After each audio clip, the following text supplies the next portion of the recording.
Assalamualaikum warahmatullahi wabarakatuh. Sahabat virtual semua, yang dirahmati Allah. Alhamdulillah, kita dapat berjumpa kembali. Semoga kita selalu diberi nikmat sehat panjang umur dan selalu mendapatkan taufik dan hidayah dari Allah Subhanahu wa Ta'ala. Solawat serta salam senantiasa kita haturkan kepada baginda Nabi Muhammad Sallallahu Alaihi Wasallam beserta keluarga dan sahabatnya. Semoga kita semua mendapatkan syafaat beliau.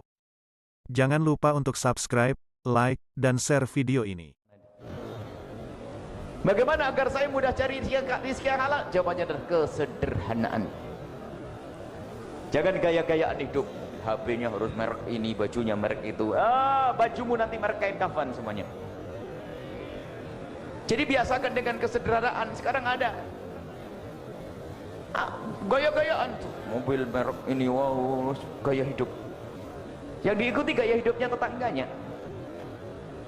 HP-nya ini, harus punya ini, harus bajunya merek ini, tasnya begini, jamnya. Biasakan dengan hidup yang sederhana, maka mudah bagimu untuk mendapatkan yang halal. Termasuk sekolah pun sederhana. Jangan memaksa kita sekolah favorit yang harus mahal puluhan juta, ratusan juta mungkin, tapi ternyata kita tidak punya rezeki, akhirnya makan yang haram. Ngambil yang haram, apalagi pinjem, setelah pinjem ditagih pusing karena malu. Bagaimana saya harus membayar utang, ngambil dari yang haram. Karena apa? Tidak biasa hidup sederhana. Maka yuk kembali dengan cara hidupnya Rasulullah. Rasulullah itu kalau minta apa saja, ngomong apa saja bakal dipenuhi oleh sahabat beliau. Akan tapi bagaimana beliau? Hidupnya sangat sederhana. Pernah suatu ketika berkata, Aisyah, aku akan sarapan pagi. Ada tidak? Siti Aisyah menjawab, tidak ada ya Rasulullah. Idzan asum, kalau begitu aku akan puasa.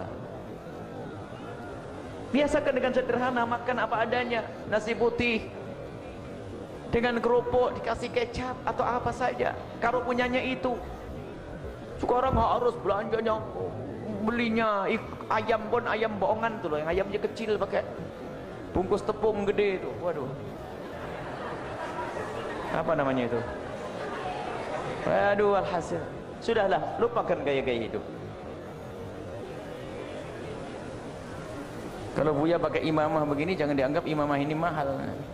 Ini lebih mahal kerudungnya ibu-ibu ini. Ini harganya 12.000 ya. Tapi pakai imamah beli kesorot sama televisi dipikir 100.000. Nggak ada itu.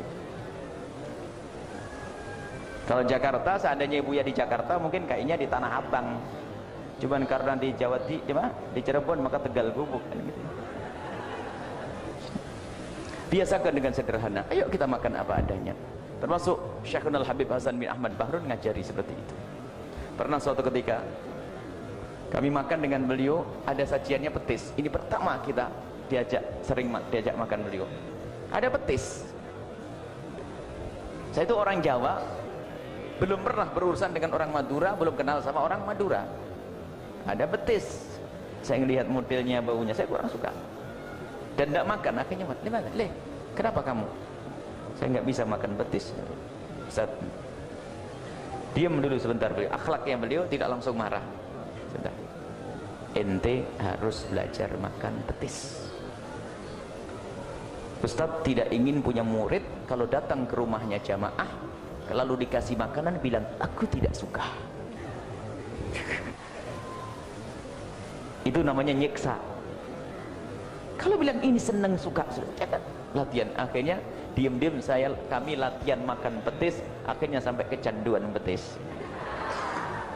Ya, biasakan dengan sederhana. Beliau ngomong, jangan sampai ngomong ini makanan gak enak, aku tidak suka. Makan apa saja, seadanya. Bukan rakus ya, seadanya, maksudnya sudahlah, jangan repotin orang. Ini perlu membiasakan hidup sederhana ini. Enak cari yang halal. Pekerjaan pun biasa, yang penting halal. Lihat Imam Ali bin Abi Thalib, siapa beliau? Menantunya Rasulullah, Imam Ahlil Masyariq wal Magharib, imam yang sesungguhnya. Imam Ali bin Abi Thalib, apa kerjaan beliau? Dan pekerjaannya tidak menjadikan beliau runtuh namanya. Kerjaan beliau adalah menurunkan kurma. Kalau sekarang naik pohon kelapa, apakah menjadi hina? Tidak. Bahkan gaji 3 hari kadang bisa dimakan semalam. Allah. Imam Ali bin Abi Thalib. Demikian kajian kita kali ini, semoga kita dapat mengambil pelajaran dan manfaatnya. Semoga barokah dan manfaat. Kita jumpa lagi di lain kesempatan. Wabillahi taufik wal hidayah. Wassalamualaikum warahmatullahi wabarakatuh.